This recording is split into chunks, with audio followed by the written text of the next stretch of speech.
Scooby-Doo. So Yeah.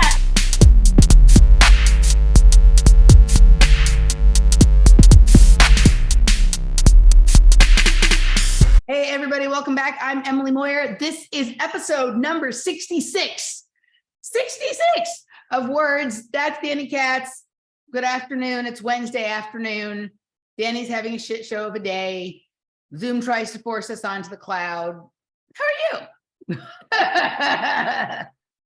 I'm happy to be here with you, Emily. You look especially pretty today. I decided I didn't feel like getting out of my exercise clothes or doing my hair, but I'd put makeup on. So I'm just like, it's, compromise. You look great. You're rocking it. Thank you. So I just have to tell you, I don't know if this is absolute voice to skull mind control or whether I have just unlocked key to understanding reality or something like this, right?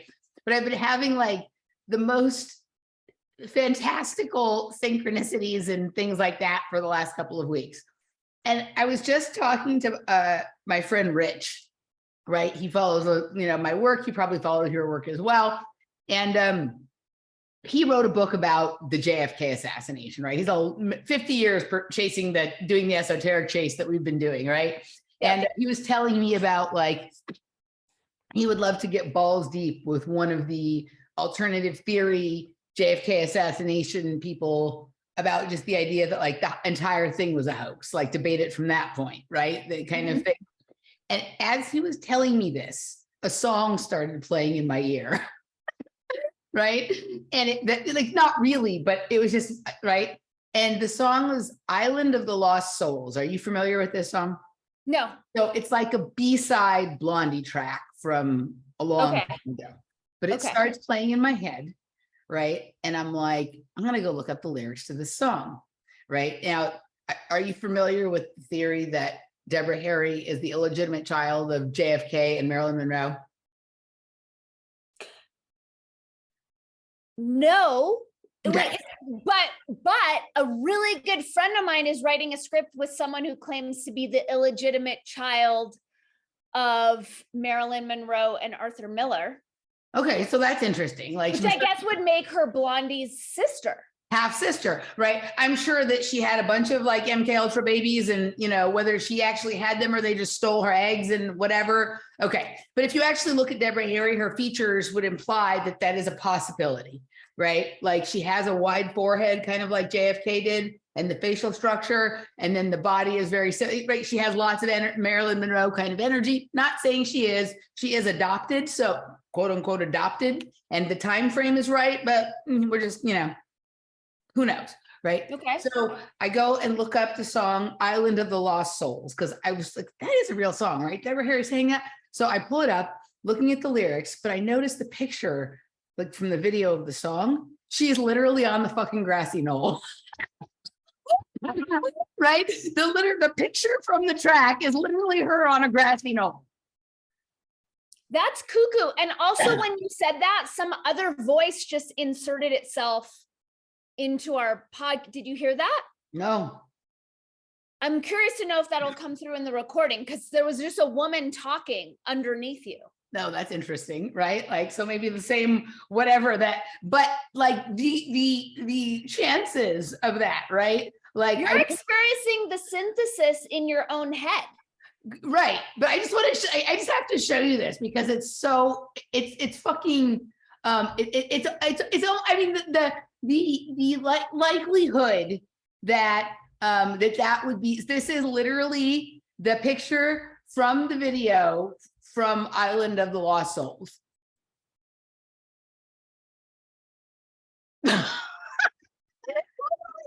In a green dress. I don't know if you've seen any of the things Michael and I have been doing about green screening and shit like that. So it's funny that she's also in a green dress, right? But that is literally a grassy knoll.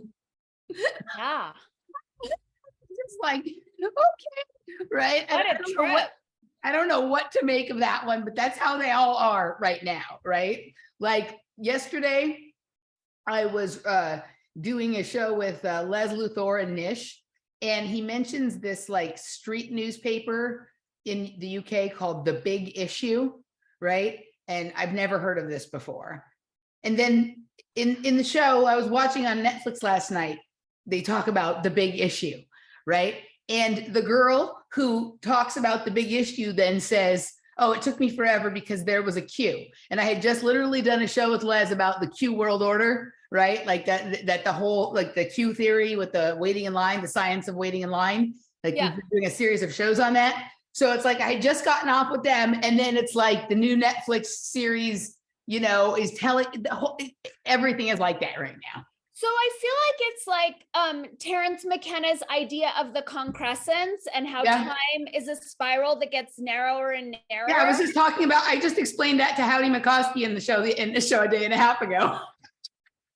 Okay. Well, I feel like it's like that in terms of more and more synchronicities and the design of our simulations, like just more clarity is coming around it. Right. It's fucking weird, dude. Super weird.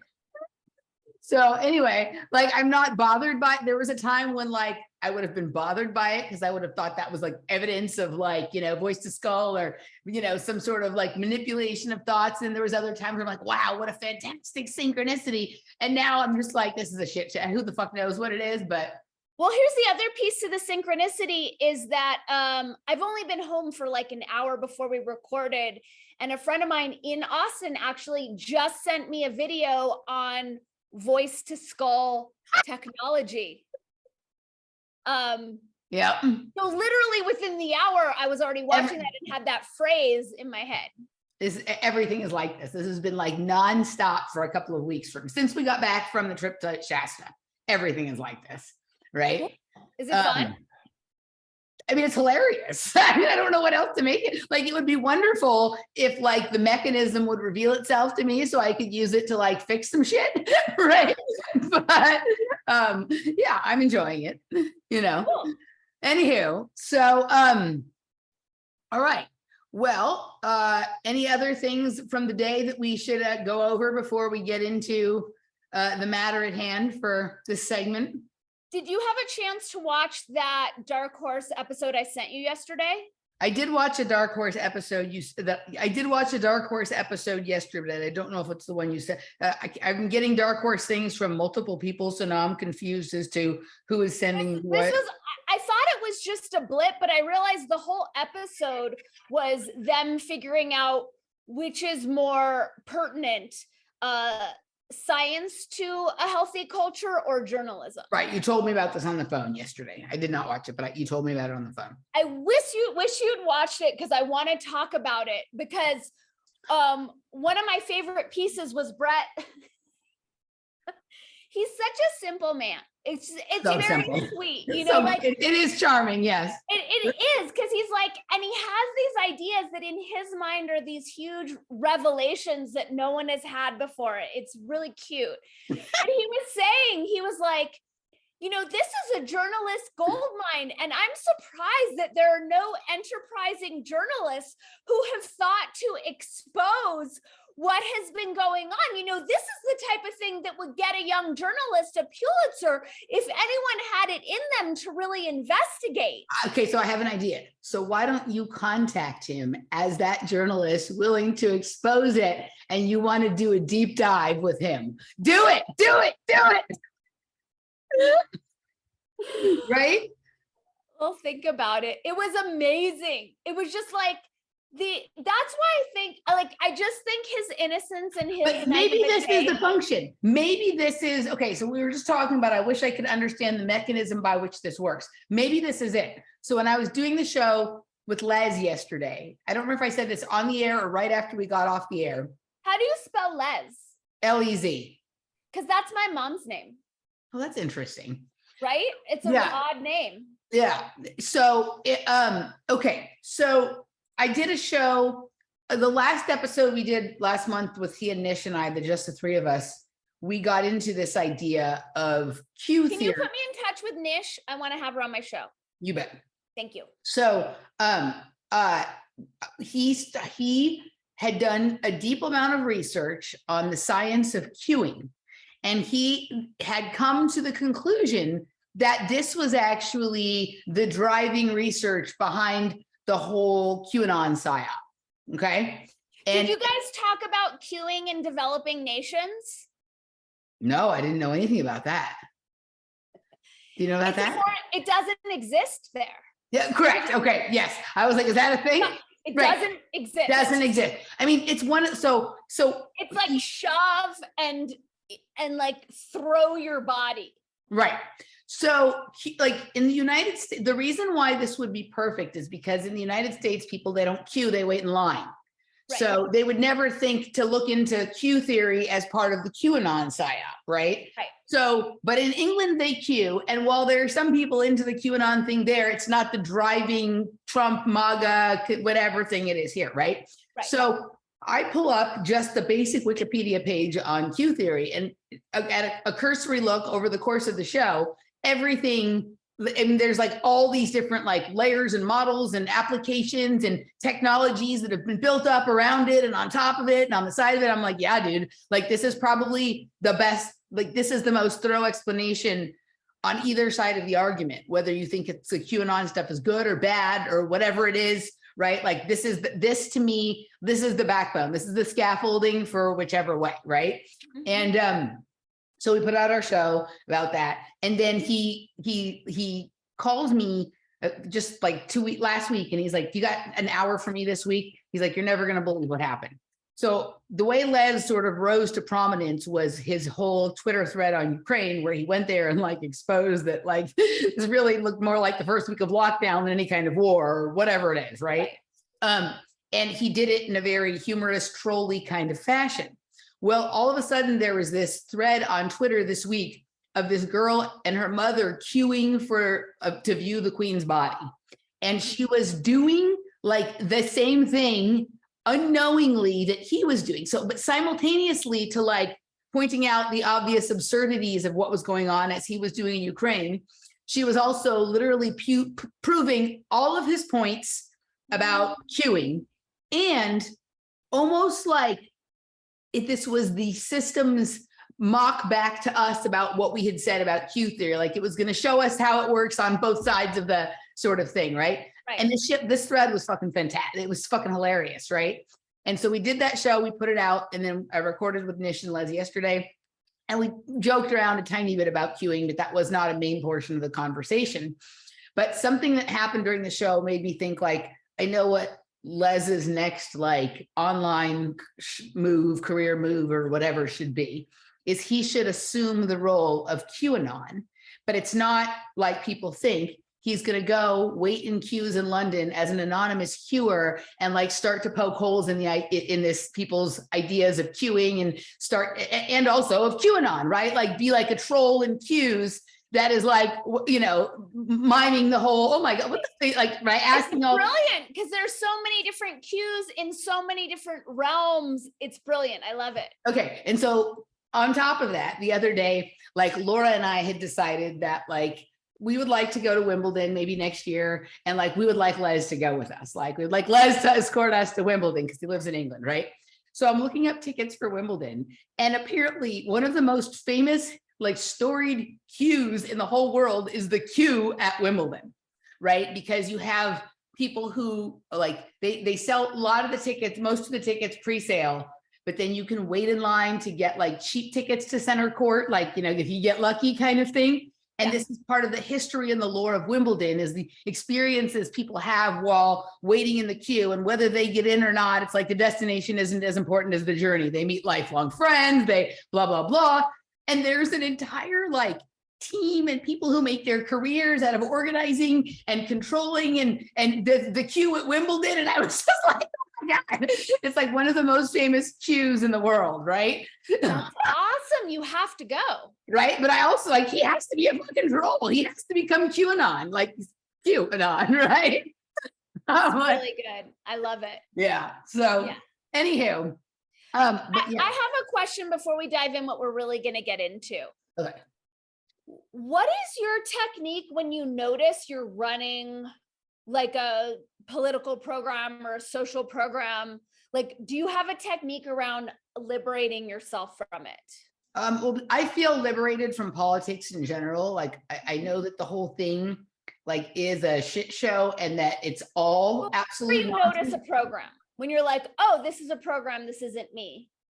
Well, so let me just finish what I'm saying. So because of my feelings on politics, I can play all sorts of roles and positions without that, but I still catch myself doing that with other things. I wouldn't say politics per se.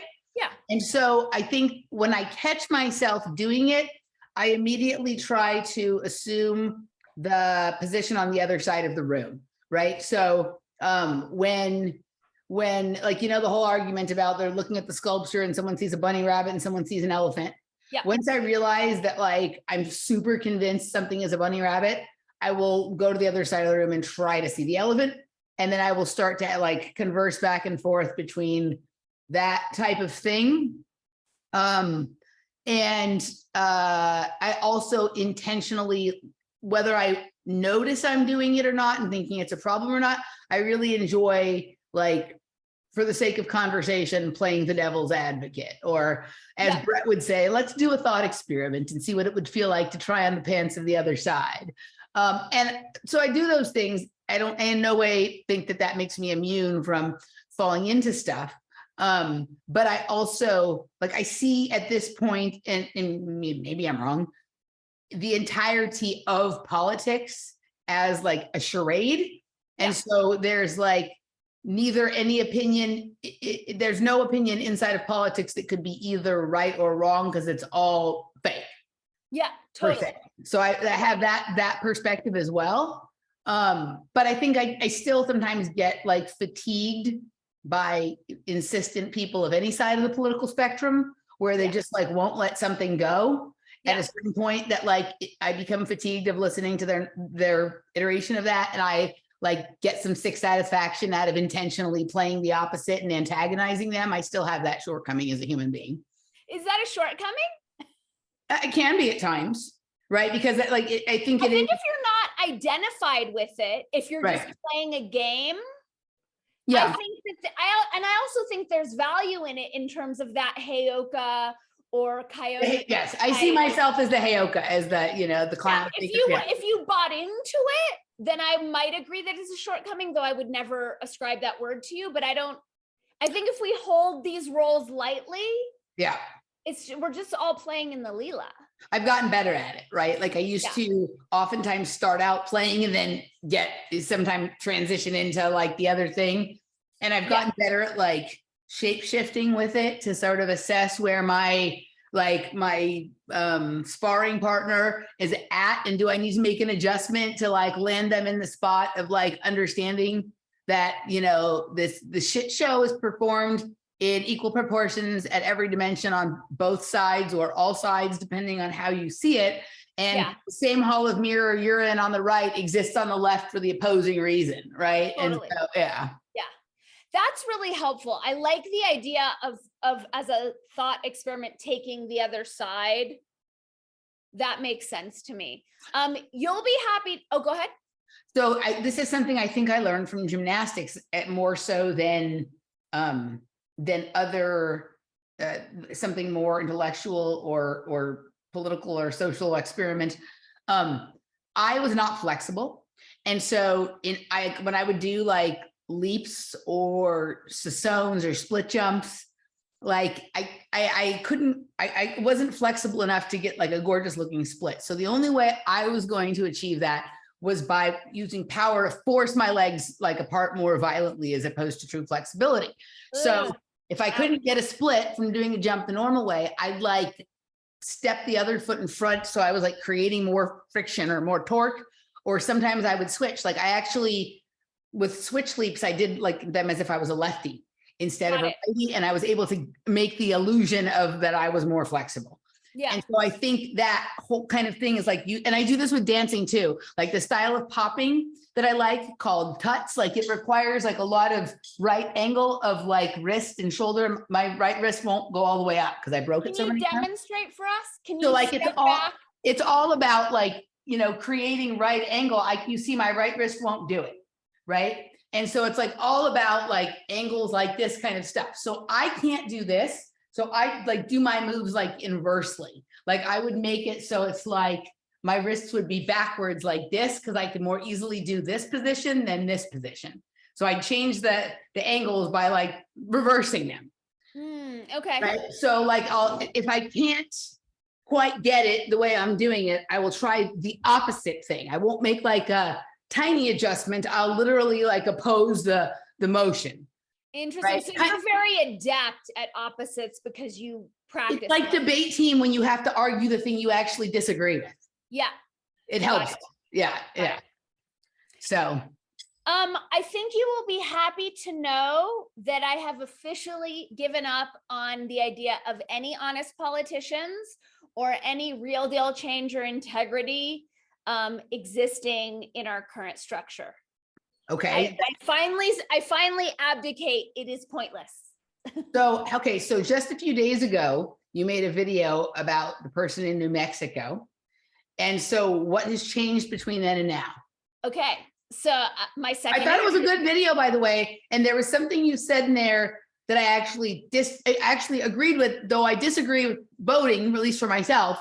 There was something in there that I agreed with you about, and I'll tell you in a minute, but I want to hear what happened. I interviewed her again. Okay. That's what happened. Okay. So in that interview, you know, the setup was a little bit weird because she was in the car and there was someone else driving, and she was more going on like a political platform and kind of these rants, and it wasn't really the appropriate setup for me to dig and ask questions the way I normally would.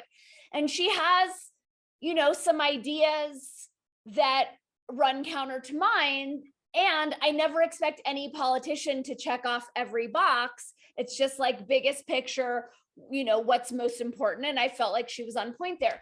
But the one thing that she mentioned, so she's a Navajo woman.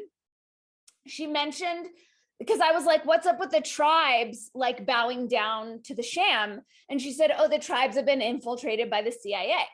So I reached out to her like the next day and said, I'd like to have you back and dive deeper on, you know, how the tribes have been infiltrated. And she's like, sure, no problem. So we did that interview on Monday, where she was at the Roundhouse, where she was participating in a pro-life rally. Mm-hmm. And she's super pro-life and I'm pro-choice, you know? So I ended up poking at that a little bit more. But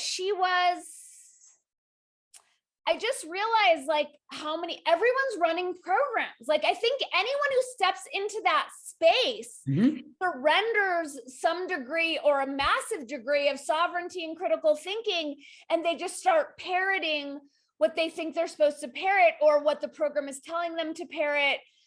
I'm not going to run it because it wasn't just like, I was poking her on the pro-choice or the pro-life thing. And I was just like, look, I understand the issues with Planned Parenthood and why you would take them to task and want to take funding away.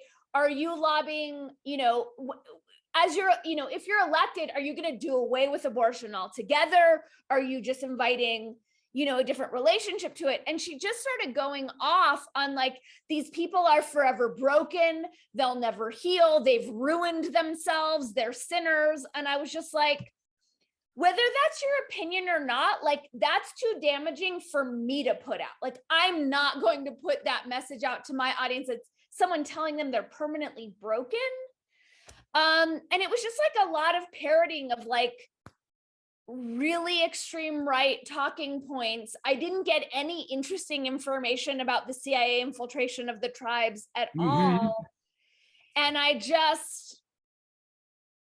she just lost me basically. Yeah. Yeah. So, I mean, that's the whole, that's basically the whole thing. Like this, whatever the fuck this thing is, it just filters out anything. I mean, have you ever noticed how when someone goes, sort of enters the political sphere, they get the same suit and the same haircut? It's like, it's a sheep dip, just like getting your uniform and your head shaved in the military. Yep. Right. Like, it's like that kind of, you know, I think I may misuse the term sheep dip, but I think you understand my point. Right. So it's like that is the sort of stripping away of your own individual ideas, characteristics, viewpoint. And there's so for some people, it's just one of these automatic things because they are, you know, just like the people who did whatever the cool crowd was doing at school, they got the same outfit. But for other people, There's different reasons. Some of them don't have the intellectual or the energetic wherewithal to kind of go toe to toe constantly. And then others have been activists for a long time before they enter the political sphere. And they're at a level of fatigue where, like, throwing them a scrap, they'll be like, well, fucking like one spare rib is we're not going to get the whole rack. So just give me one bone. Right. Yeah, totally. And at least we got something. Yeah. And that kind of goes to the point before about the synthesis kind of stuff, right? Yeah. Like food, no food, little bit of food. Yeah. Right. And so I think so, but I think the fatigue, and I think this goes for well-meaning career politicians, people who didn't start out as a politician, but went to Washington. Maybe they were in an entrepreneur, or they were in the military, like your Tulsi Gabbard or something like that. And they went to Washington thinking they could make a difference. And then it just didn't go that way. Yeah. Activists turn politicians, or moms turn politicians, right? And the way it happens is a little bit different for each. And then there's the few rare souls that go there and do hold to their values, right? Or who go there on board with the bullshit because they believed it and then realize something is amiss, right? And there's two conditions that they leave Washington in, and that is like dead or having been run out of town and can't get a job anymore. Right. Right. And so like the dead ones, Paul Wellstone and Jim Traficant, and the run out of town ones being Cynthia McKinney and Dennis Kucinich. Yeah. Right. Like what is going to become of Tulsi Gabbard is still, still up in the air. The kaleidoscopic scenario, whatever's going on. She's going to run with Andrew Yang. Like they'll be the. We'll see. Right. But that she has all the hallmarks of mind controlled, whatever. Right. So even though she's right about some things, she's also super wrong about some things, in my opinion. But so like, it's not a system that, it's like trying to rise to the top of the church council as an atheist. Right. Right. Like unless you're like perfect at being undercover with that shit. Right. And then even if you were, like, who wants to be around all those religious people if you're an atheist? Totally. Right. Kind of thing. And like the level of dilapidation of your own spirit that would have happen by the time you rose to the position to make whatever like change or disruption you thought you were going to make, you're going to have been given over to some other demonic force or whatever. Right. Yeah. So I think it self-selects. It just weeds that out completely. Right. And that's why I think the only way we will ever have political change is through mass non-participation at all. Permanently, not just like non-participation for one day or one election or one, or whatever, but literally this is a system that runs on attention and belief, right? Yeah. The fact that people believe it's real and that it matters and that it has importance is the thing that gives it that.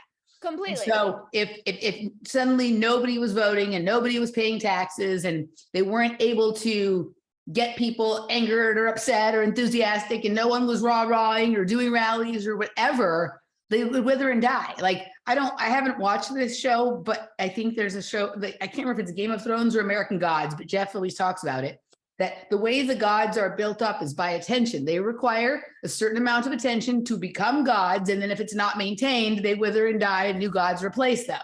Yeah. Right. So I think that's the only thing to do is to strip the attention, strip the belief, and certainly strip the finances going. Like, stop fucking donating to politicians. Yeah, just pull our attention out of the whole thing. I agree. I think what was particularly annoying, it's just the hateful rhetoric and the divisive rhetoric is so painful. And at this point, I'm not voting for anyone who's going to do that, who doesn't understand big picture, what's really going on. And my thing is like, if you have the goods, if you have intelligent ideas and clear visions, you don't need to shit talk anyone. Just talk about what you're going to do. And it was especially frustrating because there was a moment where she was shit talking one of her opponents. And I jumped in and I said, but it's not even really about, his lack of experience or lack of integrity. It's really more about your vision and what you're going to do for New Mexico. And it was like, I'm giving you a bone. Are you going to take this and rise? And she didn't rise.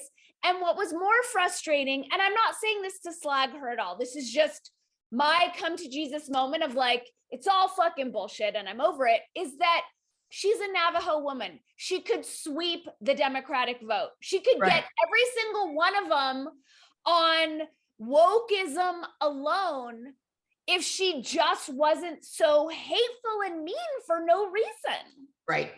Yeah, but this is the problem, right? This is another sign of fatigue, is when you're just turned into an asshole. Like, right. And that, like, probably two or like, think of how many people you know right now that like were maybe center right, or even just dead center a few years ago. And now they're like super right wing on, like, you know, they're crazy. They've gone to the like anti-choice hate mongering. I don't think it's so much that, I mean, maybe they're convinced they believe that now, but the thing that pushed them was fatigue of being accused of that by the other side, or totally. being right. So it's like the fact that we now actually have a legit white supremacist problem that didn't exist before people started bitching about a fake white supremacist problem a few years ago.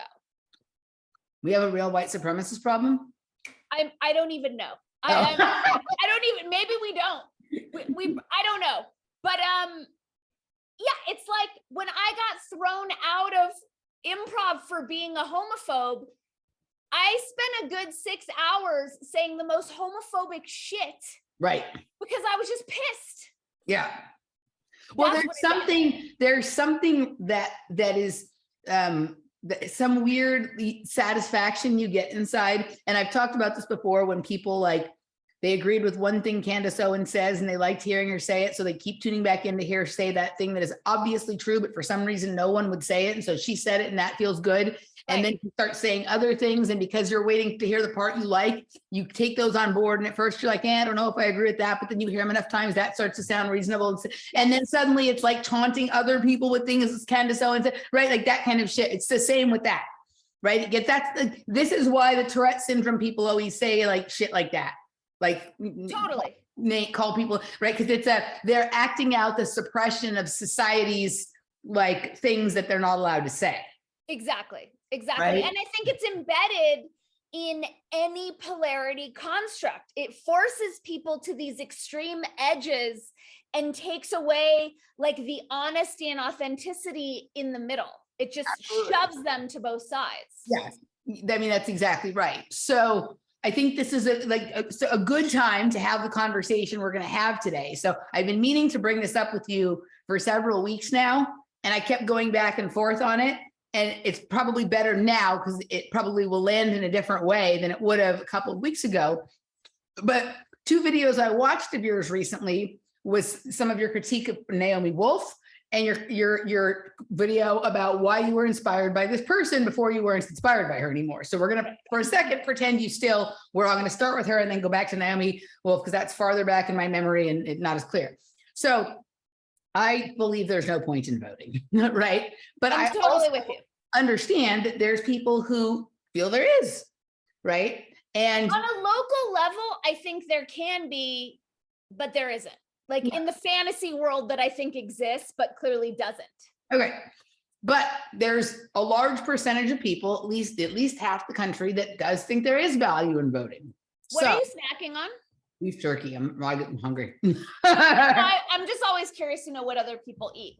Beef jerky. Like I'm on beef, squash, lettuce, and berries right now this is the 16th day. Okay. Yeah. Are you feeling good?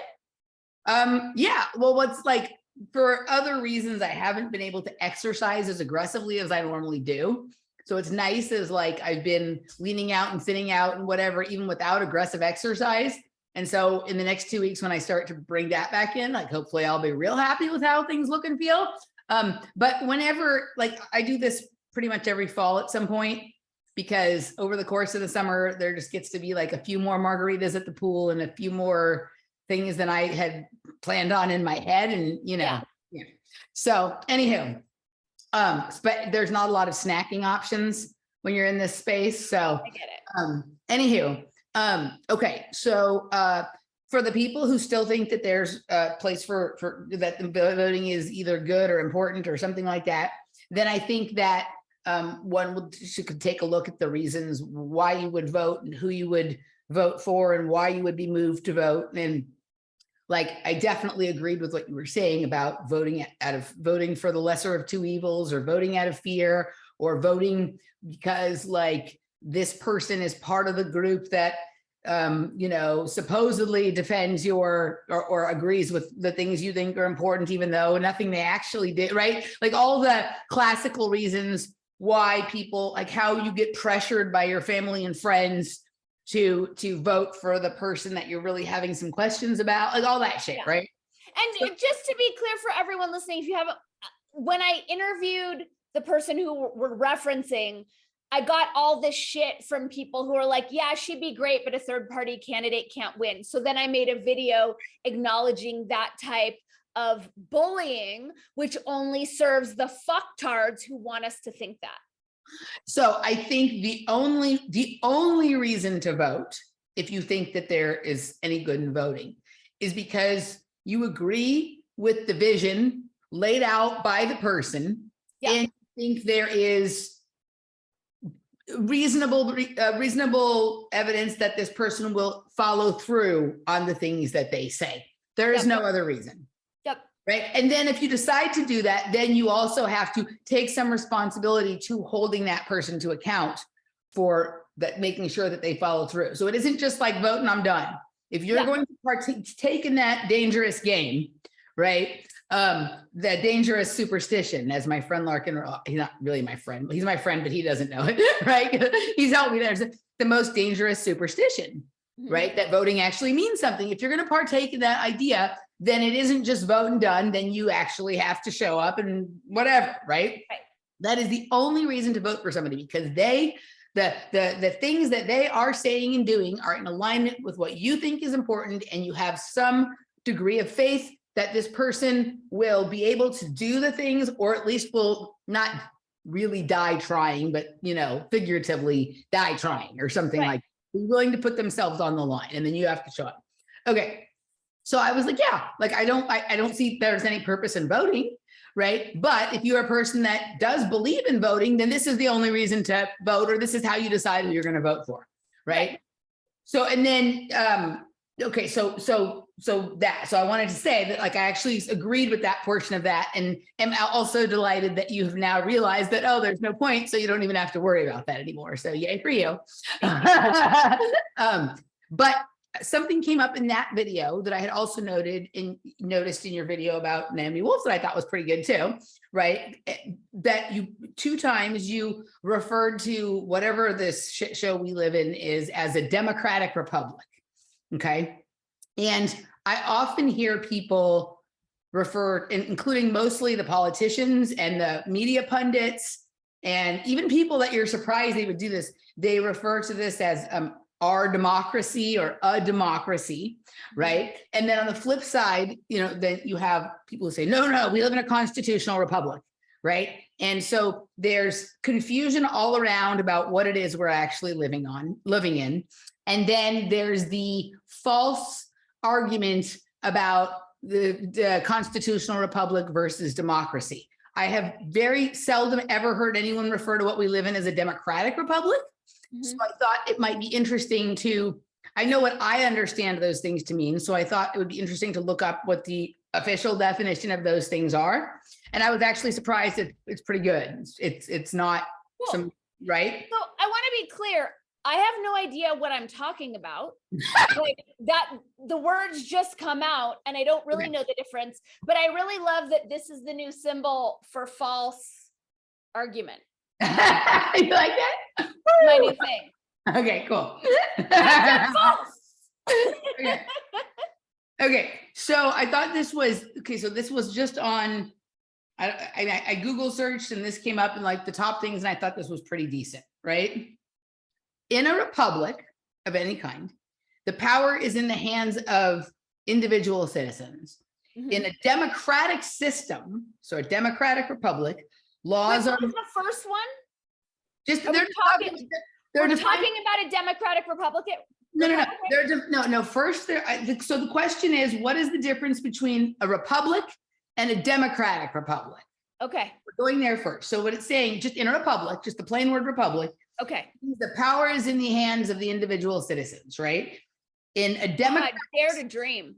in a democratic system, okay, laws are made by the majority. In the republic system, laws are made by elected representatives of the people. Right. In a democracy, the will of the majority has the right to override existing rights. So a democratic republic would be the people can vote to change the rights, to change the laws, to change the rights. Okay. If enough of them override what the elected officials. Okay, so there would be not, so in a republic, and ours is a constitutional republic. There are some other kinds, right? But like we have, when they say we have a democracy, like that's, first of all, that's wrong. We don't have a democracy. And we shouldn't actually want one. They're trying to convince people that they want the people to beg for a democracy, and then they're going to mind control them to want the things that they want, right? Right. A democratic republic would be the individuals can vote things so a democracy and a democratic republic are probably similar or the same thing. So at least this is definitely what I was thinking before I went and looked it up. Also, the constitutional republic has, in our case, we have elected representatives, right?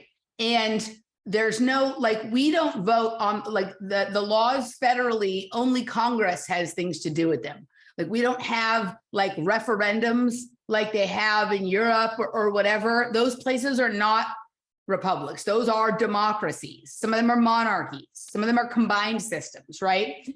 So in ours, we have a constitutional republic federally. Now, on the state level, sometimes there is a referendum. Like there might be a referendum on like, what do they call it when they try and get the governor out? They just did it with Gavin Newsom and they tried to, that didn't work. A recall election. Recall would be like, right? Sometimes they'll have like a thing on gay marriage in the individual states. So on the state level, there is some degree of like a democracy or a democratic kind of thing.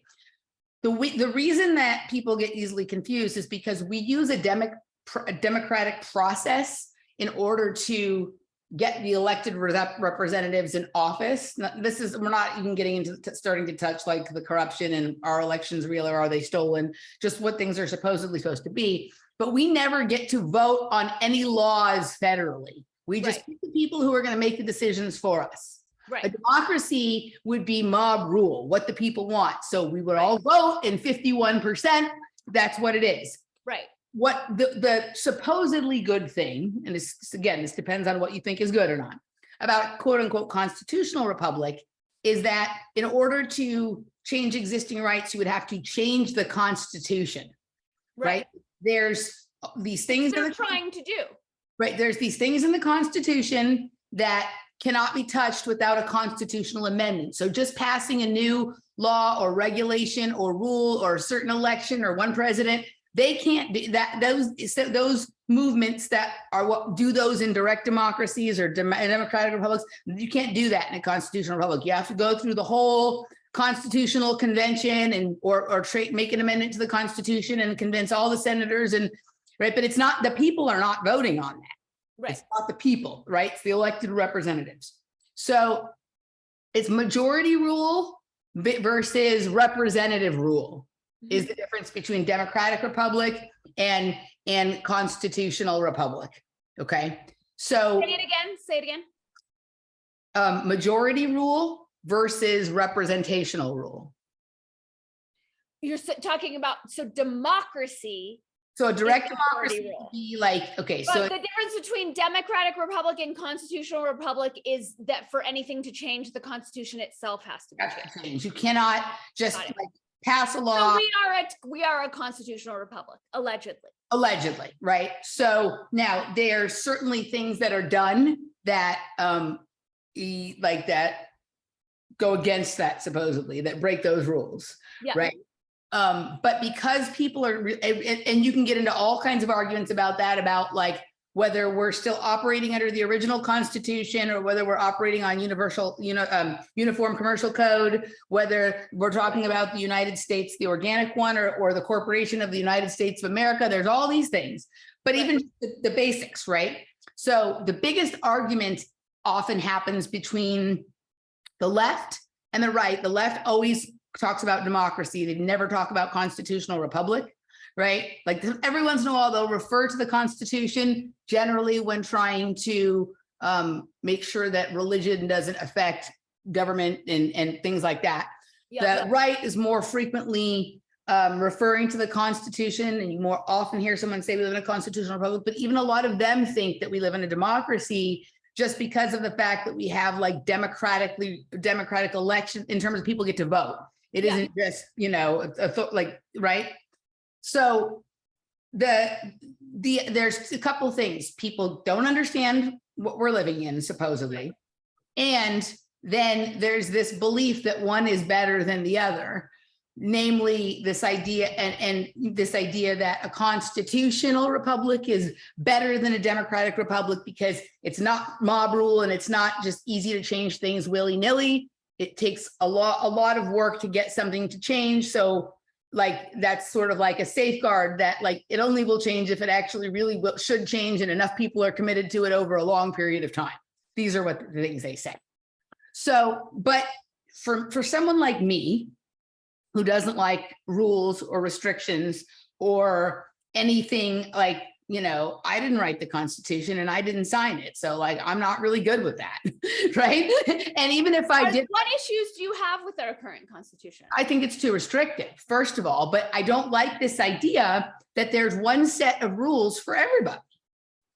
So even if, let's just say we lived in a place where everybody did exactly as they were supposed to do, and there was not corruption and not all this other stuff, like some of the rules that exist don't make sense for some groups of people, right? Like there's just for a variety of things, but also like the person who decided was not me and they didn't check with me, right? And if I was the one who decided and if they checked with me, like why should I get to decide if so-and-so didn't get to decide or have it checked with them? What would you change about the Constitution? I wouldn't have one. What pieces feel too restrictive? Just the idea that old men a long time ago wrote the rules on paper and we all have to live by them. That's exactly what the left says. Right, but they like the idea that they collectively can make a whole new list of rules that if they just want it to be them. I don't want it to be anybody. Right? But how do you see that in like real deal practical application in 2022 with a populace of disempowered little crybabies? Okay, so for my own self, like the way that I look at this, just like the way I said, okay, like for me, voting is a waste of time, but I understand it's not a completely unreasonable position that someone else thinks something different. I don't think we're immediately going to get to what in my head seems to make the most sense. But me standing over here, right, like throwing the football far, so someone has to imagine that distance, is better than me just like incrementally trying to do, because there's going to be people who do the incrementalism, but there needs to be some people who are like, well, like, no, like what are the origins of these rules and why did these people do them, right? So for me, it's just kind of like, I don't need there to be a list of rules to behave like a decent anything. Right, but I understand that. But again, I'm going to ask you to address my question was like, given that the majority of people are not as self-aware, are not necessarily as honest, don't necessarily have as much integrity, how do you think that's going to work for our collective? So I don't think it's going to work. First of all, I don't think it's going to happen. And if it did, it wouldn't work tomorrow or next week or next month or next year. So I'm just being like clear on that. So one of the people that I listened to in my I feel like I got really lucky that I stumbled across him at the time that I did. When I was in my heart, so I voted for Barack Obama. I went to the inauguration. Within 3 weeks, I What? Oh, You did? oh yeah. I You voted for Obama and you went to his inauguration? Well, so I didn't go like, oh, let's go to the inauguration. What happened was I voted for him. Why? Wait. We got to slow it down. Slow it down. A mind controlled libtard. I mean, I just was completely like. Was it because he was black? No, it was just because like, I mean, no, like it was just because. Had you voted before? Yes. I've only ever voted for Democrats when I used to vote. So was it just that he was the D and that was your duty as a Democrat? That along with the fact that I was I will admit to have being like mind controlled by his NLP and, you know, all that kind of stuff. Right. So, and also I was a drug addict at the time. So like I didn't. So you genuinely believed that he was a force of good for the country. Wouldn't say that I don't know that I put that much effort into it, but like I looked at the thing. Okay. What he's saying sounds good. I'll go with that. It was that. It was not some overwhelming interest in him or anything like that. Right. So I voted, and then in between, and then I went to South Africa and Mozambique and Swaziland with my dad and my sister, right? And when we were in Africa, it was fascinating the way the people responded to us for having voted Obama into office. Like it was. I hope they were disgusted with you. No, they were in awe. They thought this was wonderful. Hold up. Again, we got to slow down. You're in Africa and you're telling people who you voted for? No, no. They looked at us, saw we were Americans, were like, oh, Obama, come right down through, like that kind of shit. Okay, so there was no conversation, right? So, but it was fascinating to witness, like, wow, okay. And so there you are in South Africa, like doing the things, going to the Nelson Mandela places, and people are all excited because there's going to be a black, whatever. So I'm having this experience, right?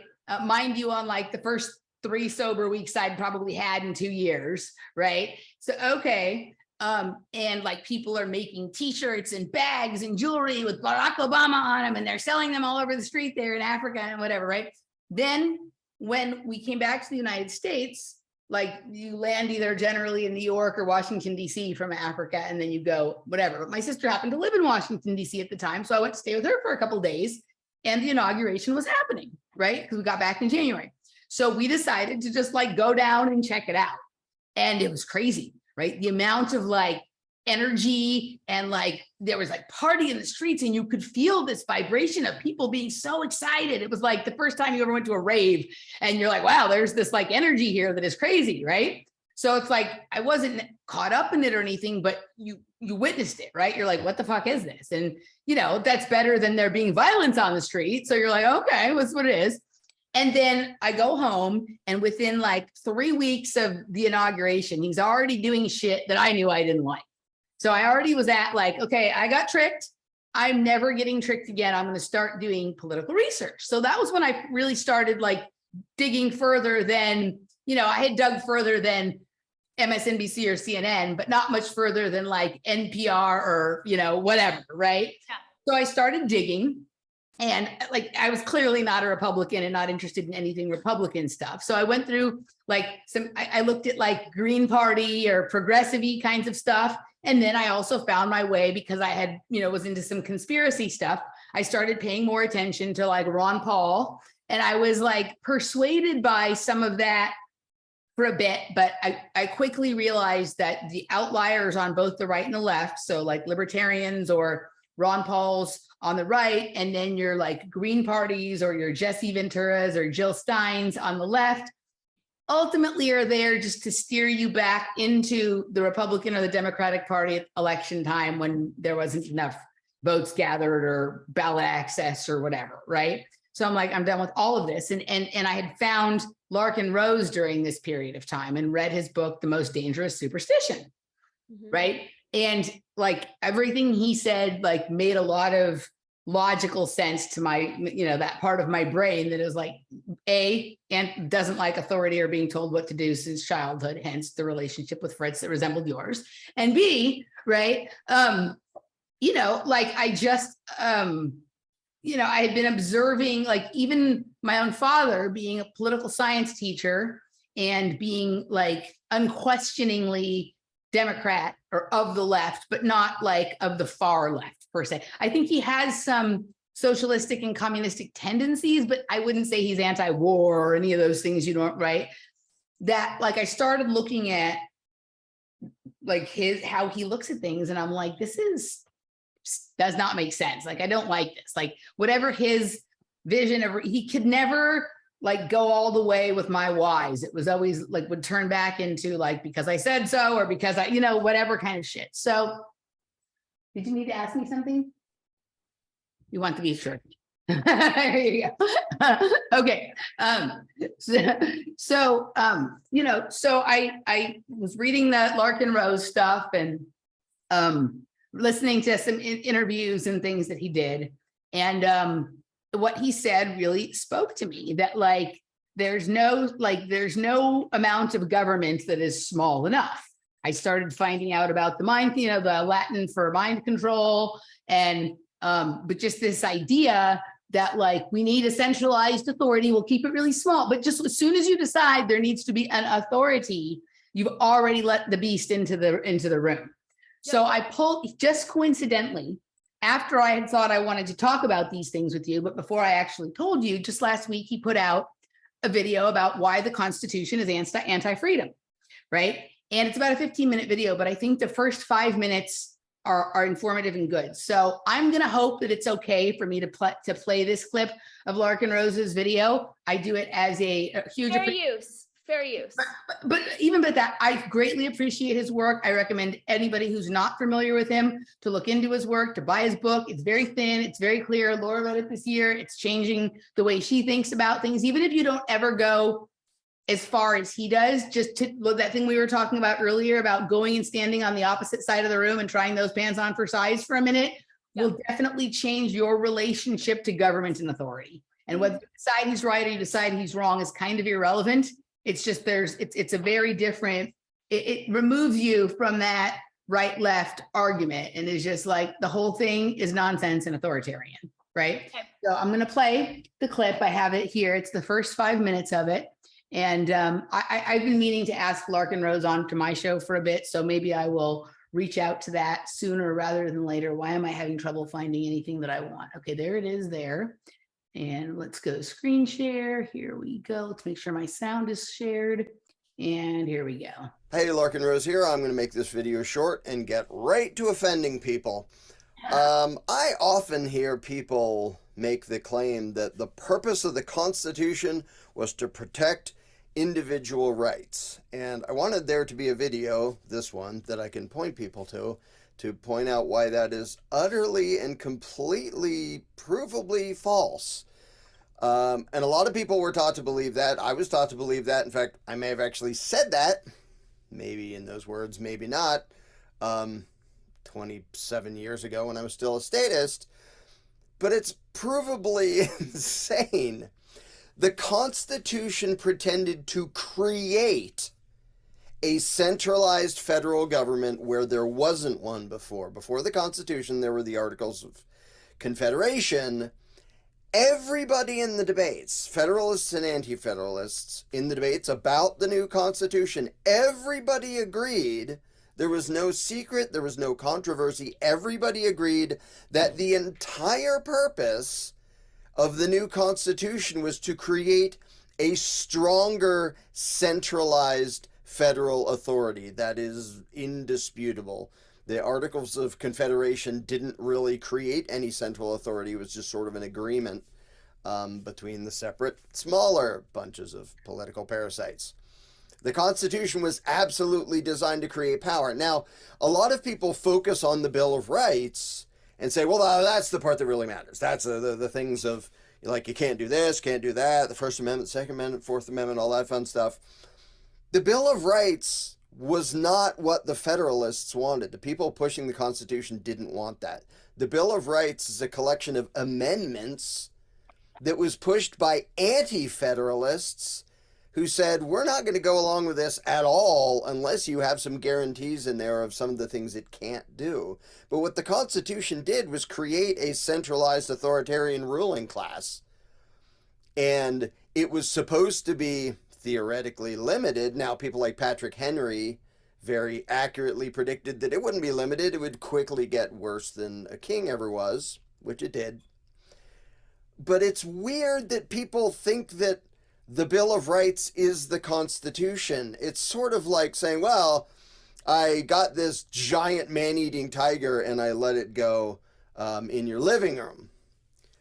But the purpose of that tiger is to keep you safe. You can tell because there's a little velvet muzzle on the nose of the tiger, or there was. It fell off and now he's eating people. But the purpose of the tiger was to protect people. No, it wasn't. The purpose of the Constitution was to create a centralized authoritarian power. The supposed purpose of the Bill of Rights, which it completely failed to accomplish, was to stop that power from being abusive in certain ways. Article 1, Section 8 is a list of powers they pretended to give to the federal government, including Congress shall have power to lay and collect taxes. It's allowed to rob people. Under the Articles of Confederation, there was no centralized taxing power. There was no centralized anything power. But to pretend that they created a thing that has the right to rob you and that the purpose of that thing is to protect you is insane.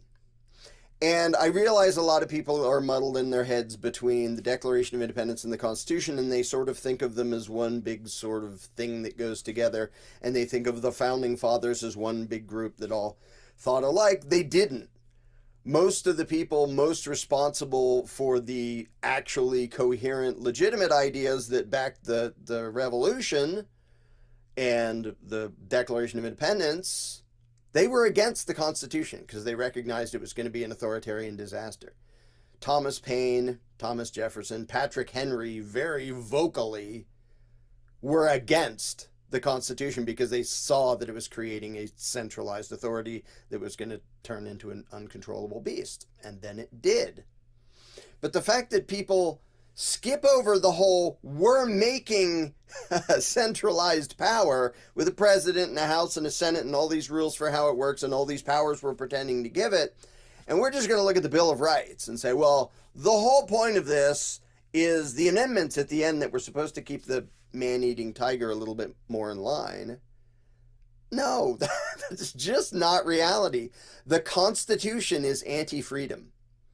Okay, so I will attach the rest, the video and the links below so people can watch the whole thing, right? And his book, The Most Dangerous Superstition, goes into a lot more like background about where the different styles of thinking about this come from and how he got to where his journey from, you know, being a like Republican to a minarchist to an anarchist and whatever.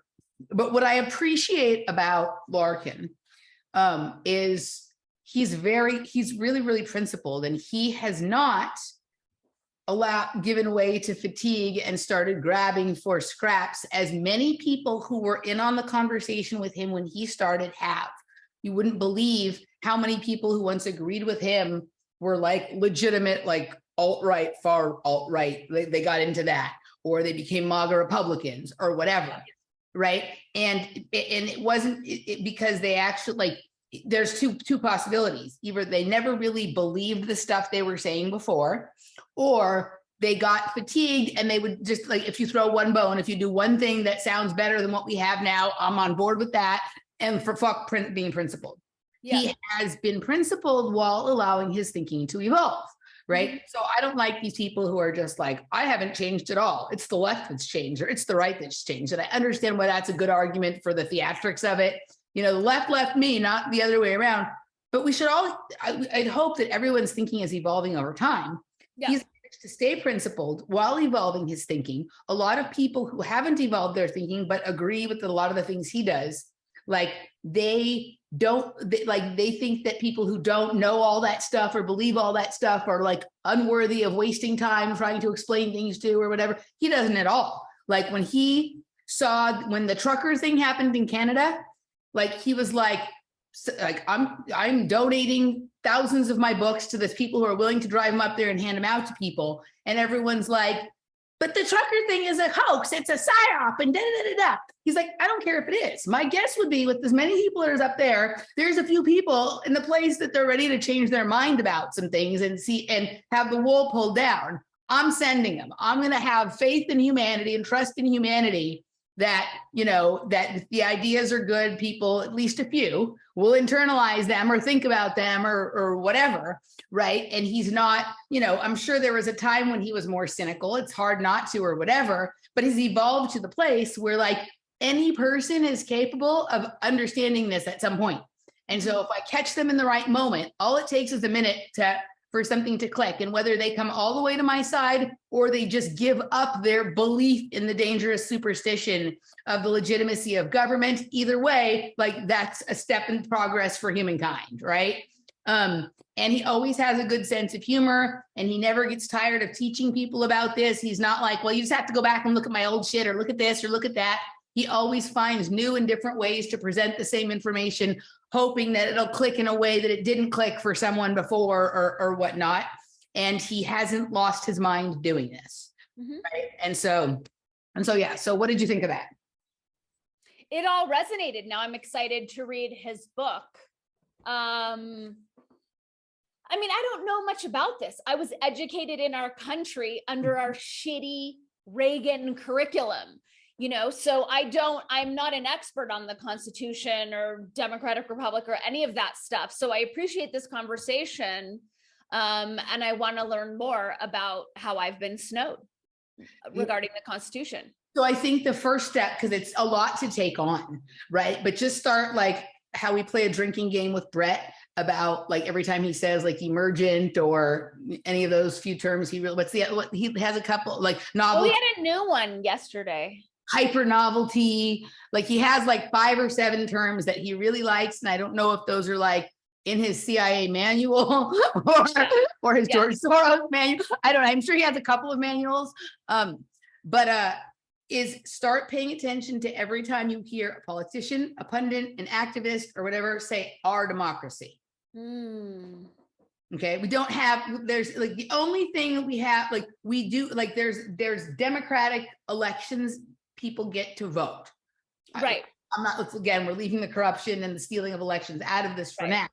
But a democracy would be that if everybody decided tomorrow that abortion, like if 51% of the people voted that abortions should be outlawed countrywide, then that would be the law of the land. Yeah. Right. It would be if everyone decided, 51% of people tomorrow decided there was no freedom of speech, that you know, we should hire Tristan Harris to censor, you know, newspapers and whatever it is, right? Then that's what it would be, right?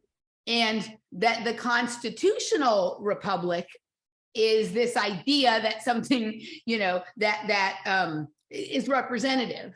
So that is, some people think that's better because you think that the person you're electing to represent you wouldn't be as easily swayed by bullshit as a person on the street because they have experience and they have people come, you know, whatever kind of thing. But that also leads way to corruption. Right. And not that corruption can't happen in a direct democracy. People can be paid for their votes. People can be promised things if they vote this way or the other way by, you know, certain entities. So it's all bullshit. Right. But the one that you'll start to notice is even Tulsi Gabbard, who has been in our government and in our military and knows that we live in a constitutional republic, goes on Fox News and calls it our democracy, and none of those right-wingers correct her because they're on board with that. Right. They're on board with like here. So democracy is like, I don't know if I would want to say it's less freedom than a constitutional republic because, right. But it's like, more rule by stupidity or maybe more rule by like just the whims of the moment. I think the thing, and this is where I really like agree with his point about like it's this huge tiger in the living room. The reason the Constitution, the tiny velvet mask, the Constitution, the reason America's obsession with the Constitution and all this bullshit is so dangerous is because the people here believe they're free. The people who are in other forms of government know that they're not. We talked about how pernicious that idea is. Are there countries you know of that have legit freedom, not our fake freedom? My guess would be that if that does exist, then we are told that those are banana republics so that we don't have any interest in exploring that further. So I think it's all relative. It depends on what you want. It depends on what your line of thought is and what your political opinions are and what your desires for yourself and your career and your family and your all that stuff are. Like, I don't think, and it goes the same within the United States with states. Like, there's no perfect state, right? I was listening to a three-way conversation on Reason TV between the guy from Reason TV and like another person who works for Reason and this woman who's a columnist for the New York Post. And two of the, like the guy who runs Reason TV, he's a libertarian, he lives in New York. The guy who writes for Reason, he's a libertarian, he just moved from California to Florida. And the woman is a columnist for the New York Post who just moved from New York to Florida, and she's a Republican, right? And so they were having this debate about like whether, or ultimately at the end of the day, whether Ron DeSantis was good for liberty or not good for liberty. And they talked about a lot of issues in relationship to it. And in some ways it was a lame conversation, but in other ways it was a really good conversation and kind of enlightening on some things. There's no perfect state. So you have to decide like what things are important to you, right? And understand that like that you're going to have to prioritize the things that are most important to you. And the cost is going to be that you're going to have to accept something that you don't agree with. Mm-hmm. Right. And so like for me, like that with there's a couple things when we decided to move here and how we continue to feel being here is that for us, the combination of being in a blue city and a red state works.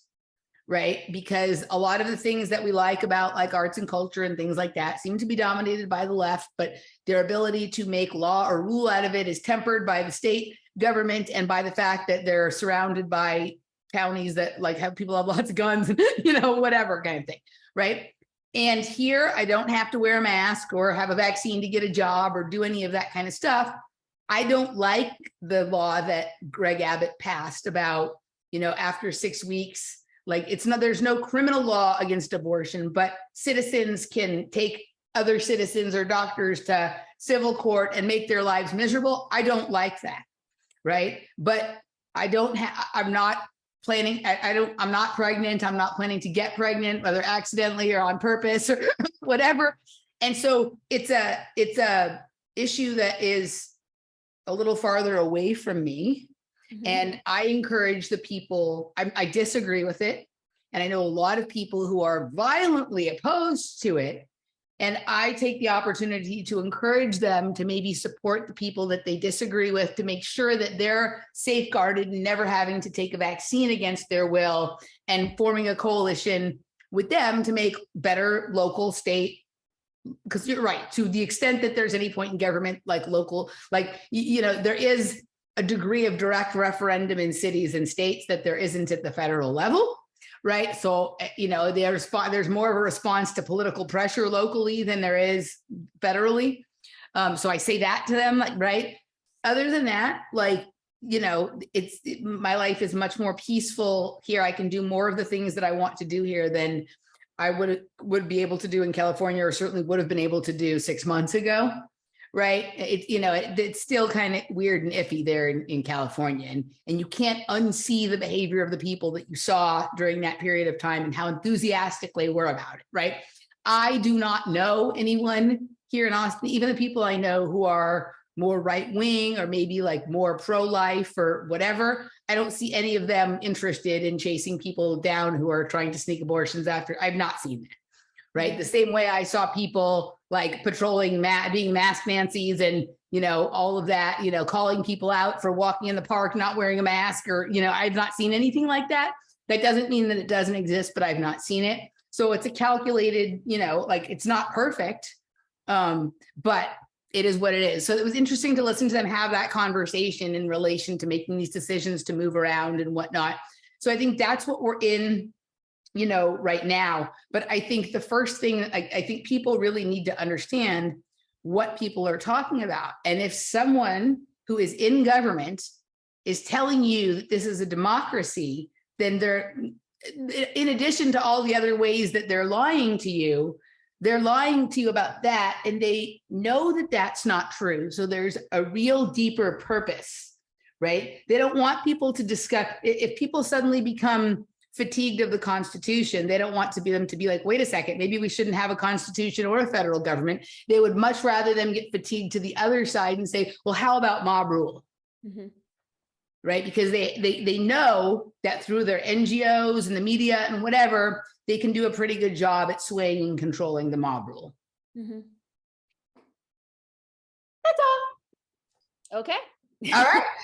So we'll be in Afterwords, we'll be getting to our regularly scheduled programming and the usual banter and nonsense. So if you would like to join us for a dismemberment of the arguments of Tristan Harris and David Fuller, head over to Afterwords number 66 at wordspodcast.locals.com. Anything else from you, Dani? That'll do it. Oh, I wanted to throw one other idea out there. In the comment section, do not put your question, but in the comment section, just with a yes, you'd be interested, or no, you'd not, or raise your hand or something. I love the hand raising emoji. That's one of my favorite ones. We're thinking about doing a Q&A episode. We haven't decided yet if it would be like a pre-recorded thing or a live, if Dani can figure out how we can live stream. If people would be interested in Q&A, because we've never done a Q&A. And so if you're interested, if you would be interested, don't ask the question, but let us know you'd be interested, and then we'll work on formulating that for an upcoming episode. So, all right, see you on the other side. Cool, Scooby-Doo. So, yeah.